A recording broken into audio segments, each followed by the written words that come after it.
పెళ్ళైనా పండగైనా వేడుక ఏదైనా పట్టుచీరల ప్రత్యేక వేదిక Varahi silks.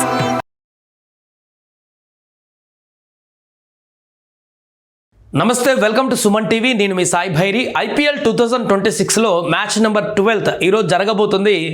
KKR versus Punjab మధ్య. సో ఈ మ్యాచ్లో ఎవరు గెలిచేటువంటి అవకాశం ఉంది? ఈడెన్ గార్డెన్లో కోల్కతా వేదికగా జరుగుతున్నటువంటి మ్యాచ్లో ఎవరికి ఎక్కువ అడ్వాంటేజ్ ఉంది?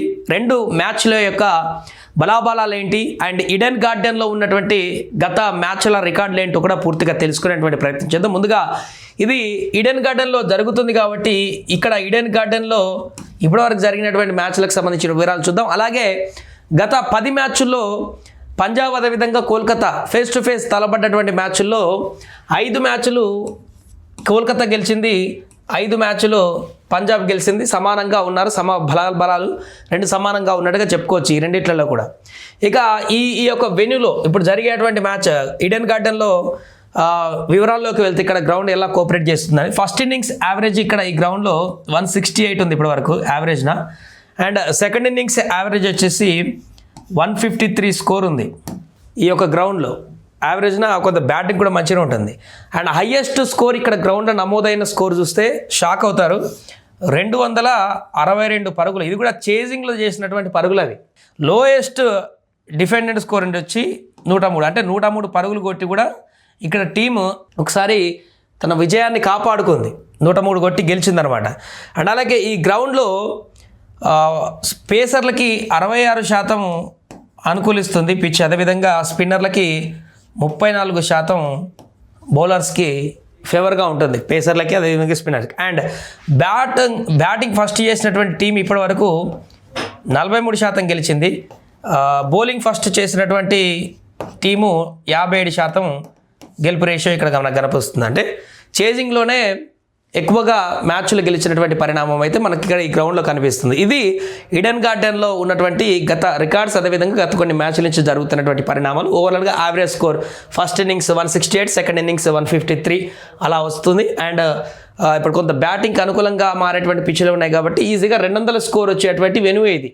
మంచి బ్యాటింగ్ ఫ్రెండ్లీ గ్రౌండ్ కాబట్టి ఈరోజు మ్యాచ్ కూడా పక్కాగా 200 స్కోర్ మనం చూసేటువంటి అవకాశం స్పష్టంగా కనిపిస్తుంది.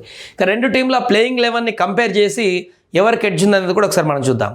రైట్, ఇది ప్లేయింగ్ 11 గత మ్యాచ్లో ఆడినటువంటి ప్లేయింగ్ 11 పంజాబ్ కింగ్స్కి అదేవిధంగా కేకేఆర్కి ఆడినటువంటి ప్లేయింగ్ 11 ఇది ఒకసారి చూడొచ్చు. పంజాబ్లో Priyansh Arya, Praman Singh, Cooper Connolly, Shreyas Iyer, Nehal Wadhera, Shashank Singh, Marcus Stoinis, Marco Jansen, Bartlett, Vyshak Vijay Kumar, Harshdeep Singh, Yuzvendra Chahal. ఇక్కడ ప్రియాంష్ ఆర్య ప్లేస్లో ఇంపాక్ట్లో ఒక బౌలర్ని తీసుకున్నారు. ఇక్కడ Rahane Finn Allen, Raghuvanshi, Cameron Green, Rinku Singh, Anukul Roy, Ramandeep Singh, Sunil Narayan, Kartik Tyagi, Vaibhav Arora, Varun Chakravarthy, Muzarabani. ఇక్కడ ఫిన్ అలన్ ప్లేస్లో ఒక బౌలర్ని ఇంపాక్ట్లో తీసుకున్నారు. దీంతో 12 మంది. ఈరోజు మ్యాచ్లో రచిన్ రవీంద్ర ఆడేటువంటి అవకాశాన్ని ఏమన్నా మనం చూడొచ్చు ఇంపాక్ట్లో. మేబీ కెమెరూన్ గ్రీన్ని పక్కన పెట్టవచ్చు, లేదా ఇంకొకరినైనా కూడా పక్కన పెట్టే అవకాశాన్ని కేకేఆర్ నుంచి మనం చూడొచ్చు. ఎందుకంటే వరుసగా 2 మ్యాచ్ల్లో ఓడిపోయింది కేకేఆర్. ఇప్పుడు ఈడెన్ గార్డెన్లో జరుగుతున్నటువంటి మ్యాచ్ కాబట్టి ఖచ్చితంగా గెలవాలని చూస్తుంటుంది. కాబట్టి కొన్ని మార్పు చేర్పులు ఖచ్చితంగా ఈరోజు ప్లేయింగ్ 11లో కేకేఆర్ చేయబోతుంది, ఖచ్చితంగా చేస్తుంది కూడా. అండ్ అలాగే ఓపెనింగ్ ఇక్కడ లెఫ్ట్ రైట్ కాంబినేషన్లో సునీల్ నారాయణ్ మరలా ఫిన్ అలన్తో కలిసి ఓపెనింగ్ పార్ట్నర్షిప్కి వచ్చేటువంటి అవకాశం మనం చూడవచ్చు ఈ మ్యాచ్లో. ఎందుకంటే సునీల్ నారాయణ్ గతంలో ఓపెనింగ్లో వచ్చి ఏం చేశారో చూసాం. మరి ఈ సీజన్లోనే ఓపెనింగ్ దించకుండా తన బౌలర్ లాగానే చూస్తున్నారు.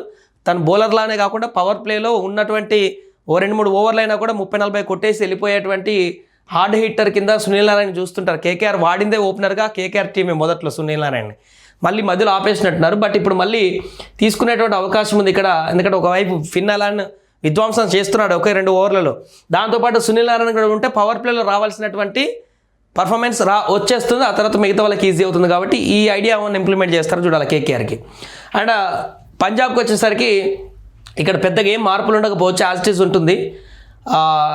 కాకపోతే ఇక్కడ చాలా ప్రెషర్ పడుతుంది ఎవరికంటే శ్రేయస్ అయ్యర్కి. పంజాబ్ టీం నుంచి చాలా కీలకమైనటువంటి థ్రెట్లో ఉన్నాడు ఇప్పుడు పంజాబ్ కెప్టెన్ శ్రేయస్ అయ్యర్. ఎందుకంటే గత 2 మ్యాచ్ల్లో కూడా స్లో ఓవర్ రేట్ కారణంగా పెనాల్టీ ఎదుర్కొని డీమెరిట్ పాయింట్స్ కూడా పెరిగినటువంటి శ్రేయస్ అయ్యర్కి ఈ మ్యాచ్లో కనుక స్లో ఓవర్ రేట్ కనుక కొనసాగించినట్లయితే మొత్తానికి నిషేధం పడేటువంటి అవకాశం ఉంది ఇంకొక మ్యాచ్ వరకు. సో ఆ యొక్క టెన్షన్ కూడా ఉంటుంది, మ్యాచ్ని డీల్ చేయడమే కాకుండా ఆ టెన్షన్ కూడా ఉంటుంది. కాబట్టి శ్రేయస్ అయ్యర్కి కొంత ఆ బడ్డను పడేటువంటి అవకాశం కనిపిస్తుంది. ఇదే టీంతో వారు బరిలోకి దిగుతారు. ఓపెనింగ్ ప్రియాన్స్ ఆర్యా, ప్రమాణ్ సింగ్ పర్ఫెక్ట్గా కనిపిస్తున్నారు బ్యాటింగ్ ఆర్డర్ చూస్తే. కూపర్ కన్నోలి కూడా వరుసగా 2 మ్యాచ్ల్లో కూడా మంచి ప్రదర్శన చేశాడు. శ్రేయస్ అయ్యర్ గత మ్యాచ్లో హాఫ్ సెంచరీ కొట్టి తన బ్యాటింగ్ ప్రదర్శన ఎలా ఉంటుందో చూపించాడు. నేహాల్ వదీరా కూడా ఇంపాక్ట్ చూపిస్తున్నాడు. శశాంక్ సింగ్ ఇంకా అంత పెద్దగా ఆపర్చునిటీ తనకు రాలేదు, చూస్తున్నాడు. మార్కస్ స్టోయినిస్ కూడా అవసరం ఉన్నప్పుడు తన బ్యాట్ జులిపిస్తాడు. బ్యాటింగ్ ఆర్డర్లో పంజాబ్కి ఈ ఆర్డర్ మనకు కనిపిస్తుంది. కేకేఆర్ చూస్తే అజింక్య రహానా మొదటి మ్యాచ్ ఆడాడు కానీ 2వ మ్యాచ్లో విఫలమయ్యాడు ఘోరంగా. ఫిన్ అలెన్ తను ఉన్నంతసేపు విధ్వంసం సృష్టించడంలో కీలక దిట్ట అని చెప్పాలి. ఫిన్ అలెన్ లాస్ట్ మ్యాచ్లో కూడా SRHతో మ్యాచ్లో కూడా ఒకే ఓవర్లు 20కి పైగా 25 పైగా స్కోర్ చేసి విధ్వంసం సృష్టించి వెనుదిరిగాడు. ఇంకొక 2 ఓవర్లు ఉంటే ఏం జరుగుతుందో మనందరికీ తెలిసింది. తుఫాను ఉన్నంతసేపు తుఫాను సృష్టించి సునామీ సృష్టించి వెళ్ళిపోతాడు. ఇలాంటి ఫిన్ అలెన్ ఇంకొక పవర్ ప్లే మొత్తం ఉంటే మాత్రం ఆ స్టోరీ వేరేగా మారిపోతుంది మొత్తం కూడా. సో అజింక్య ప్లేస్లో ఇప్పుడు సునీల్ నారాయణ వస్తాడా, అజింక్య రహానా వస్తాడా అనేది చూడాలి. తర్వాత రఘువంశీ, క్యామరన్ గ్రీన్ ఒక్కడే చాలా హెవీగా కాస్ట్ పెట్టి తీసుకున్నారు కేకేఆర్, కానీ అనుకున్న స్థాయిలో రాణించట్లేదు ఇప్పటివరకు. 2 మ్యాచ్లో కూడా విఫలమయ్యాడు. రింకు సింగ్ గత మ్యాచ్లో కొంత బర్డెన్ భుజాల మీద వేసుకున్నాడు మ్యాచ్ని గెలిపించేటువంటి ప్రయత్నంలో, కానీ అవుట్ అయిపోయాడు. అనుకుల్ రాయ్ కూడా, రమన్దీప్ కూడా వెయిట్ చేస్తున్నారు ఒక మంచి నాక్ కోసం. సో ఇక్కడ బ్యాటింగ్ విధ్వంసాన్ని చూస్తే కొంచెం బ్యాలెన్సింగ్గా, స్ట్రాటజిక్గా, కన్సిస్టెన్సీగా పంజాబ్ మంచి కనపడుతుంది. బట్ భీకరమైనటువంటి బ్యాటింగ్ లైనప్లో మాత్రం కేకేఆర్ హెవీగా కనిపిస్తుంది. రింకు సింగ్ కానీ, ఫిన్ అలెన్ కానీ, రఘువంశీ కానీ. ఇప్పుడు ఇక్కడ క్యామరన్ గ్రీన్ పోతే మరి గ్రీన్ ప్లేస్లో ఇంకొక బ్యాటర్ని తీసుకుంటారా, రచిన్ రవీంద్రని తీసుకుంటారా? ఎందుకు రచిన్ రవీంద్ర బౌలింగ్ బ్యాటింగ్ రెండింటికి పనికి వస్తారు, లేదంటే ఇంకొక బ్యాటర్ని తీసుకుంటారా అనేది చూడాలి. దాంతో ఇంకా స్ట్రాంగ్ కూడా అవుతుంది కేకేఆర్ బ్యాటింగ్. సో ఈరోజు ఈడెన్ గార్డెన్లో జరిగేటువంటి మ్యాచ్లో బౌలింగ్ కూడా చూడండి. ముజర్బాన్ ఇక్కడ గత మ్యాచ్లో 4 వికెట్లు తీసి పర్ఫెక్ట్గా తన బౌలింగ్ ప్రదర్శన చేస్తున్నాడు. వరుణ్ చక్రవర్తి మాత్రం 2 మ్యాచ్లో 2 విఫలమైపోయాడు. మరి ఈ మ్యాచ్లో వరుణ్ చక్రవర్తిని ఉంచుతారా, ఇంకొక బౌలర్కి అవకాశం ఇస్తారా అనేది కూడా చూడాలి కేకేఆర్ నుంచి. వైభవ్ అరోరా కూడా, కార్తిక్ త్యాగ్ కూడా పర్వాలేదు అనిపిస్తున్నారు. సో బౌలింగ్ ఆర్డర్లో చూస్తే ఇక్కడ కేకేఆర్తో పోలిస్తే పంజాబ్కి కొంత స్ట్రాంగ్గా కనిపిస్తుంది. యజువేంద్ర చాహల్ లాస్ట్ మ్యాచ్లో 1 వికెట్ తీశాడు, అంతకుముందు 2 తీశాడు. హర్షదీప్ సింగ్ ఒకడే గత 2 మ్యాచ్లో కూడా అనుకున్న స్థాయిలో రాణించట్లేదు. వైశాఖ్ విజయ్ కుమార్ కూడా 2 వికెట్ తీశాడు గత మ్యాచ్లో. బార్ట్లెట్ కూడా రాణిస్తున్నాడు, జాన్సన్ కూడా అద్భుతంగా బౌలింగ్ చేస్తున్నాడు. కాబట్టి బౌలింగ్లో కొంత పంజాబ్కి అడ్వాంటేజ్ కనిపిస్తుంది. ఎటు చూసినా కూడా పంజాబ్ 2 మ్యాచ్లు వరుసగా గెలిచి మంచి స్ట్రాంగ్గా కనిపిస్తుంది. కాబట్టి కెప్టెన్ శ్రేయస్ అయ్యర్కి అయితే ఈ మ్యాచ్ కొంత ఒత్తిడిగా ఉండేటువంటి అవకాశం ఉంది. ఖచ్చితంగా ఇన్ టైంలో మ్యాచ్ కంప్లీట్ చేయాలనేటువంటి తొందరతోటి కొన్ని తప్పిదాలు కూడా జరిగేటువంటి అవకాశం ఉంది, లేదంటే మ్యాచ్కి నిషేధం పడేటువంటి అవకాశం ఉంటుంది. కాబట్టి కొంత ఆ ప్రెషర్ కూడా ఉండేటువంటి అవకాశం ఉంటుంది.